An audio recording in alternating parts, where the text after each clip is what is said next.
We're gonna review Succession. I told you to fucking watch Sweet Tooth. Why are you doing a British accent? I'm Logan. I can't do Scottish. He doesn't really have a Scottish accent. I could do East Londoner. I thought I told you we're reviewing Sweet Tooth. No. Do Jerry talking to Roman. That I could do, but I won't. Okay.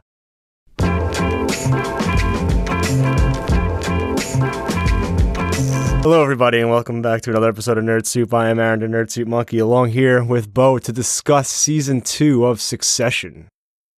Bogan Roy. Because that's how I'm running this place now. How long have you been sitting on that one? Literally just came to my head. It was that dumb. You think I've prepared this? Yes, I think you did. Something that stupid? I think it was... only pop it to my stupid head. Yeah, you got a big dumb brain. Beau to the OG. Yes, so Succession. Yeah, I wasn't on the first review. You did it with Nash. And I said on that review that it is the best television show going on right now. Now that you've caught up, thoughts? It's arguably one of the best shows on TV right now. You've talked about this on the podcast, that it feels like we're in a bit of a dry spell, even though people are still claiming we're in the golden age of TV, but this show definitely warrants consideration for the best show on television. It's got one of the most compelling stories, a cast of characters that nobody likes, but you can't take your eyes off of them. You're just waiting to see who's going to backstab who's planning what's going to blow up in their faces, who's going to succeed. The show is incredible, and obviously you see the inspirations from certain media families. Probably the most noticeable would be the Murdoch family. That's what really drove me to watch this show, because even though I'm not a fan of the Murdochs, but I'm a fan of the world in What's which that poster? But I'm a fan of the world in which they operate. Right, you know, right. It's like it's the same reason why I enjoyed Silicon Valley. I want to see the inner machinations of that world, and I think that's why it's so fascinating. But across the board, the performances in the show are incredible. Not only that, the writing is so good. They go so well hand in hand.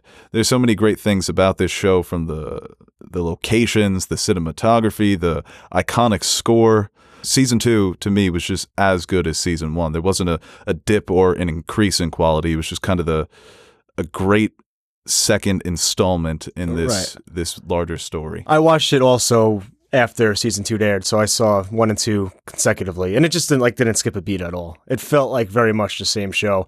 I think the way they introduced you to this world and this family was just so compelling, and to see it all play out, and to see how it all played out with the end of Season 1, and then having Season 2 kind of one of the main focuses be on Kendall and how he's dealing with that situation he got himself in with manslaughter, murder, whatever you want to call it, and how Logan uses that to manipulate and kind of basically have him on a puppet string. And you see Kendall, he's Reek from Game of Thrones. Yeah, definitely. Subservient to his father, which, most people are within the family, but not to this degree. And seeing him try to balance that throughout the season and deal with everything that came with that event and how much it changed him was just, it was heartbreaking. It was sad. It really got into that character on a level that I think made him more sympathetic. Like we said, a lot of these characters are very unlikable. And even Kendall for a large extent. But like when you get that insight into him and kind of him going back and struggling with his addiction, all while being controlled by his super manipulative, terrible father, you really get that attachment and have sympathy for him like you do for no other character in the show. Yeah, and everything in this show really does just run through Logan. First season is more so Kendall versus Logan. He's trying to push his father out. The second season is Logan versus these outside forces. So the way that he's manipulating his family, he wants to keep the group tight, not because it's the best thing for the family, but because it's the best thing for him. And he tells Kendall that he can't succeed him because he doesn't have that killer instinct. So if Kendall can't be a killer, this is the next best thing. Be my puppet, be my subservient messenger. Like when he tells Stewie, I looked at my dad's plan, looked at your plan. My dad's plan was better. And Stewie's like, dude, what happened to you? Yeah. You're not even a human being anymore. And they position Shiv kind of as the Kendall in this season. Not that she's trying to take down her father, but they really dive into the relationship between them, because they mentioned in season 1 that Shiv was her father's favorite, but she wasn't necessarily involved in the company. And he manipulates her in a way so that he can strategize to make sure that Stewie and Sammy don't buy his company. So that's what I really enjoyed with season 2, because I was wondering if Shiv truly was the smartest of the bunch. And she may be, but still, at the end of the day, she is not as smart as her father. And his intelligence, it's just how ruthless he can be. Right. And it's very obvious he's literally dying as the times in which he came up are dying, where people are moving away from television. They always talk about the competition from Silicon Valley. So not only is he trying to hold on to his empire, it's just he's trying to hold on to the old ways of things. And obviously he can't, but it's fun to watch him try.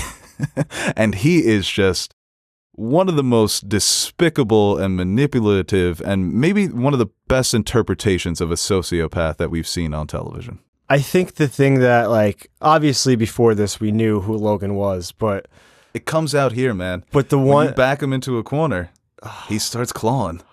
When he takes Kendall to that house, I think is one of the, like, just of all the terrible things he's done.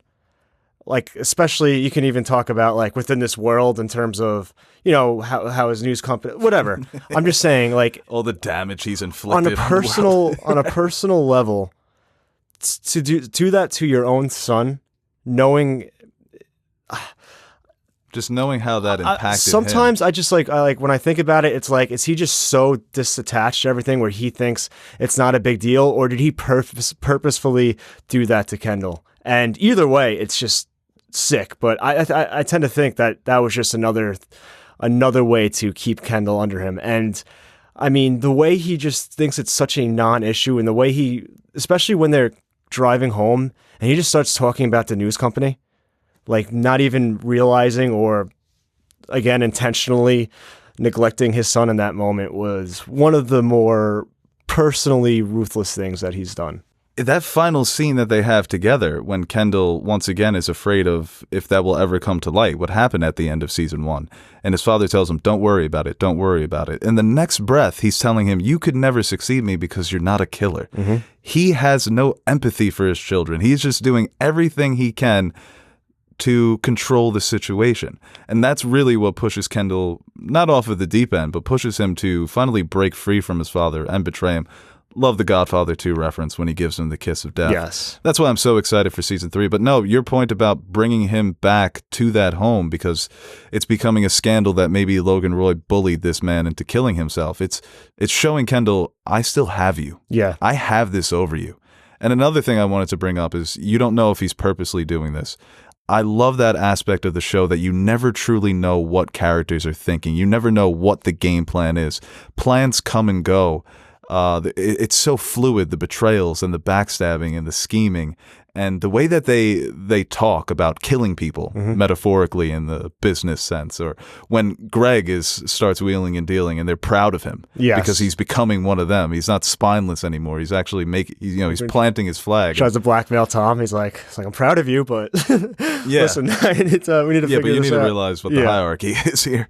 Even at the end of season 1, when he tells Kendall, when he thinks Kendall is going to take over the companies, whoever comes into power would want to make sure that I'm well situated, because I have these documents here. And I mean, the scandal, as horrible as the scandal actually is, if this came out in the real world, this would be huge. Mm-hmm. But you just have a blast watching it. Like, how is this family going to get out of this one? Yes. And like you said, everyone says it. They're all despicable. They're unlikable, but they are the protagonists. It's the Sopranos. It's the Sopranos effect. This is just the guy. These are the guys you kind of root for, I guess. Or yeah, really it's like, well, I want Kendall to succeed, but if he succeeds at the hearing, then Logan succeeds, and it's like, yeah, I don't know what to do. Like, you're proud of Kendall when he snaps back at the senator. Yeah, the Bernie Sanders stand-in. Yeah. You're proud for Kendall because that's something he never was able to do with his father. So you think maybe he's turning a new leaf. But it's really just the whole season is leading up to his father eventually throwing him under the bus. Yeah. So even when he's making those strides, it eventually will lead to his demise unless he comes to that decision. Yeah, like you said, the decision on who to kill was so funny. The way Roman stands up for Jerry, the way they're like, why? Yeah. Why are you standing up for Jerry? I don't know. She's a woman. And then he's like, yeah, why don't we just throw like have a Tom Sunday with some Greg sprinkles? Greg this season was fucking hilarious. He's incredible. Him in the hearing, him like going on the boat, like not wanting to take his shoes off. So what if I just said no woman, no cry the whole time? I almost wish I just started out with like, no woman, no cry. Like what if I said no woman, no cry to every single question? Right. Or like, I volunteer as tribute. He's just a ridiculous character. Yeah. Who kind of gets like, I feel like for the most part, he is the audience stand-in, kind of just reacting to everything coming around him, not being used to this world. But you see him learn to wheel and deal a little, and at the end of season 2, planting flag, Team Kendall. Yeah. And I mean, that's probably his best option. He messed up by not taking. Go on, get your money and run. Come on. That Ewan inheritance. I would have been Team Ewan. Oh. Are you kidding me? I would have been to the left of Mao. Fuck this family. 250? Well, when Connor's like, you turned down 250 and trusted my dad instead. Not a great move. Yeah, a lot of them, I think Connor might be the worst too. Not just because he's done it, like does anything bad. He's just insufferable. But well, he was in a funny way too. Yeah, like, he's the clueless billionaire that wants to run for president. Love the real world commentary there. But I think the most we got out of a character besides Kendall is Shiv in this season. Yeah. Because like you said in season 1, she can be the one that you kind of attach to as the audience. She's very capable. Everything from, I mean, even just like, imagine like you said, like like having Evis as the Bernie Sanders surrogate, going from like in the real world, like someone who works on a Bernie Sanders campaign going to run Fox News, just the hypocrisy in your morals at that point. Right. And then considering Pierce as well, like she just goes where she feels like she can have the most power. No real strong sense of morality in any way. Opposite of what you would think in season 1, because she was always, she loved her family, but she was away from all of that. Exactly. I think that's the key, is that when she's away one of them. From the family, she's a Roy. Yeah. When she's with the family, she falls back into the same traps of all of the kids. Because of their upbringing, because of how they were raised, because she was passed over so many times, when she's presented this opportunity to her, it's something that she thought she would never have, even though she doesn't agree with the politics of the news station or some of the things that Logan is doing. But like I said, for Logan, it's simply so that he can just bring her in closer, so that he can get her off of Evis's campaign, so that she's not working for the enemy anymore. And the way that she gets played by Rhea, who I thought was played brilliantly this season by Holly Hunter, just another conniving, two-faced motherfucker in this world. Yeah, I think Roman says that, that Rhea had your arms in the air like you were a brand new elliptical. So for her character, for her to have this, have the opportunity to get everything she ever wanted. And that's going back to how everything runs through Logan. You see it with Roman as well, where he takes a step back and he takes those business management courses because he simply just wants to be respected by his father. And he may be the most disrespected out of all three of them. Like I mentioned with the way that Logan expresses his intelligence, he's not necessarily the wittiest character on the show, but he knows the right move to make. Like when he slaps Roman, it just asserts his dominance in that moment. You know that nobody's going to step to him. Even the way Roman reacted to that too, like he's like, hey, I didn't even hit you, right? Right, yeah, they've got the, Did I even make contact? I don't think so. Yeah, so I'm not quite sure what we're talking about. Roman there's so many issues that these kids have, and you could make the case that Roman's got the most. I mean, Connor is just kind of stupid. Yeah. He's kind of like the stupid version of Roman, but Roman is trying. Roman does have a personality to him. He's got some wit. But he is truly treated like the family idiot. I guess it kind of makes sense. He's not as well versed in the business world as a Shiv or as a Kendall, but it makes you feel sympathetic for that character as well. You see how he can't even have a normal sexual relationship with a woman that he truly desires. He's obsessed with being humiliated. Talk about but it's funny at times because when he does what he does with Jerry, and the next morning he's hilarious. at the buffet, he's like, "Oh, I jerked off in Jerry's bathroom last night." I jerked off in Jerry's bathroom last night. So classy of you. And everyone's convinced he's joking. They don't think twice about it. It's just Roman being Roman. No, all these, you could see all the issues that these kids have just due to their upbringing by Logan. You know, obviously there's other things he could be criticized for when you think about this world and his impact on it. But when you look at his family life, and that's what they focus on most, you can just tell he is one of the more despicable human beings, not only in multiple different ways. And I think that's the way that his children react, the way his children interact with him, the way they are damaged emotionally, sometimes even, you know, physically when it comes to Roman. It says all you need to know about Logan Roy. That's the thing. These characters don't shy away from saying what's on their mind. No. So you don't know what the characters are thinking in terms of their plans at times, but you know who they are, you know what their personalities are, you know how they feel about each other because they don't hold anything back. And that's something that I think, that's something that I appreciate about the show. And it lends itself to all the backstabbing because it keeps you off balance as an audience member. You don't know who's going to win at any moment. It's just constantly changing. But I mean, we've talked about it, how funny this show can be, and we can just run some of our favorite clips. I don't want to get into a whole, what's your favorite? And we just end up reciting all the different funny moments from the season. But I think season 2 was just as funny as season 1. That the comedy didn't dip whatsoever. My favorite is when Tom X, the anchor. Oh yeah, that's the funniest bit. It's like you reread Mein Kampf. It's like, were you looking for Easter eggs? You ever read Mein Kampf? Yeah, a couple times, I guess. Couple times? Are there Easter eggs in there you didn't get the first time? And the real life stand-ins there are just fantastic. The old woman that he has to deal with, Sid, being the female equivalent of a Roger Ailes. Mm-hmm. That's one thing that pissed me off about the show is when they're trying to schmooze Pierce into selling their company. They're like, you can't have this guy Tom running the news division. Tom's been there for like 3 weeks. He just got the promotion. This Sid character is clearly Roger Ailes. Mm-hmm. You would think they want to push out Sid. But I really enjoyed the whole Pierce storyline of them trying to acquire the MSNBC of this world so that he can get back at his brother. And like I mentioned, that this old form of news, television, is dying, and they believe that there's only going to be one conglomerate left at the end of it. And we're seeing that in the real world. I mean, look at Fox. Look at all the deals that Fox has made recently, getting out of the movie business, cutting some of what they probably believe to be waste, wanting to focus on different things. So that storyline, to me, the real world implications of it were really fascinating. Right. Or the real world parallels of it. That's the thing. It's great political TV. Yes, it is. I love the way they get into that world in a way where they show it at the highest level. Where, like we talked about with Shiv, it's like, it's maybe she doesn't agree with everything that their news channel promotes. Even Tom, to an extent. Yeah, no, they don't give a Greg. fuck. Just at that level, you just don't care about that. Yeah, Tom was playing the neocon at dinner. You care about you care about money and you care about power. Yeah. And you see how, people like Tom and Greg do get wrapped up in this world. Tom is, I think it really showed during when he gets questioned about the internal investigation of what happened. And he was expecting softballs. And in that moment when he goes to Shiv, there's genuine fear that he's going to get left out to dry at any moment. Yeah. Because that's the only connection he has. And Shiv, talk about just not being a great partner either with Tom. Right.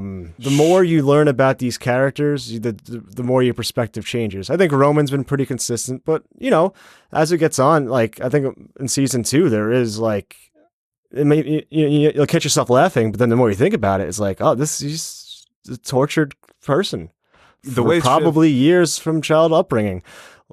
Same thing with Kendall. Yeah. And Shiv, same thing with all of them.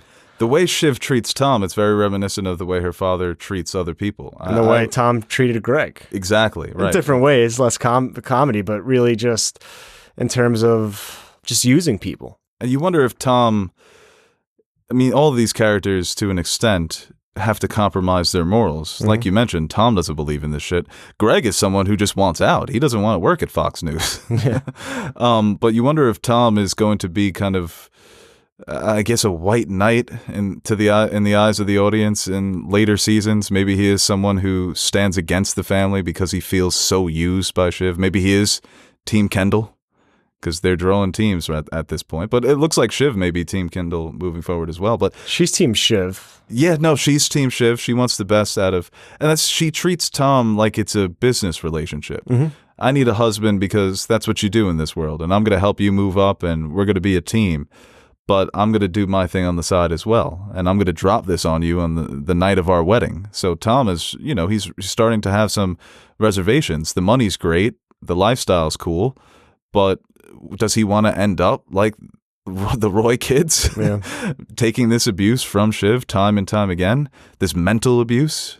It's definitely something that the character is going to have to think about moving forward for his own sake. But just going back to Roman real quick, it was fun to watch him come into his own as a business person. And that's the thing, you mentioned it with all of these characters. Once they're in this world, they're ready to play, and they're willing to do anything to get the outcome that they want. And Roman is somebody who struggled with that because he didn't really know the ins and outs of it. But as his season goes on, that's kind of his arc here. He's maturing more. I guess that's what happens when you're taken hostage in a foreign country. You have to be able to remain calm. And a lot of the good qualities that Roman possesses come out in this season when he's put in some of these high-pressure situations. Even Danny Houston, who I think is great as the banker who advises Logan, he's all impressed with Roman in this season after their deal. And he's even mature enough to say, hey, Dad, I don't think this is legit. Exactly. So we're going to back the fuck out of this. Well, even Rhea says it to Logan. She says when they're trying to talk about who's next, and it's like, Roman wouldn't be bad if he got his shit together. Yeah, got his shit together or had more experience or something like that. So they're definitely, I think the people close to him see his potential, but I think that was probably the biggest step in his character, just being able to not take the easy win or what looks like an easy win and actually think deeper about it and realize that, it's not the right choice, even if it would make him look like a hero. And what was interesting was when they go to meet the Pierce family and the cousin, Rand's cousin, who shows up, and she has the connection with Kendall. They bond over their substance abuse problems, and they notice the similarities in their upbringings that even on the other side of the aisle, that there are still issues with these families. It's kind of absolute power corrupts absolutely type of scenario where if you're born into this, if you're in this world, it's going to have a negative impact on your life no matter what. It's so hard to just be a normal person while you're in this world. They very much are like the modern day gods. And I've referred to it on the podcast as modern Shakespeare, because that's what they are. They're the nobility of the world, and they're constantly betraying each other. And it's about how the nobles live and how they act and how fucked up they can be. It's even, you hear it in the theme, where it's a very classical theme, but it has that hip hop flavor. Yeah. It's like Shakespeare with iPhones in a way. Well, I think the funny thing about that whole Pierce interaction when they go hang out with them, they seemed like the normal ones. The Roy family were the more relatable in that situation. Kind of, I don't know. That was just incredible. Like in those positions when they're working together for something, there is some functionality there, and there is a relatability. But like when the dude tells Shiv he's going back for his second master's degree, she's like, "You need 2 degrees for something you can just look up on Wikipedia in 10 minutes." Yeah, and he gets offended. Yeah, the pretentious, snobby East Coast. So that was an interesting dynamic there. I thought something terrible was going to happen in a helicopter, by the way. I don't know what was going to, when he turns it on, I'm like, is they going to crash? Is something going to happen? But luckily that didn't happen. He just shit his pants. And he's such a dick, man. When they try to pressure him to announce Shiv, I wanted to make this point earlier. If he wanted to groom Shiv, he could. He reminds me so much of Hyman Roth in Godfather 2. He's the old gangster who thinks he's going to live forever. He doesn't think he's ever going to die, doesn't want to name a successor. Eventually he does with Rhea because he kind of gets, he gets trapped a little bit. And Rhea knows how to wheel and deal as well. Maybe she has the experience, she's the better choice. But if he really wanted to, he could mold Shiv, or he can take that effort and mold a Kendall into being the true successor, but he doesn't want to. Because he's a dick. He's a complete sociopath. So I love watching him. I love watching him lose. He's a stone cold liar, man. When he lies about not knowing Mo, which I didn't catch for the longest time at the hearings when they're like, Mo Lester. Yes. That was tough questioning, man. He's like, you referred to him as Mo as like 37 times.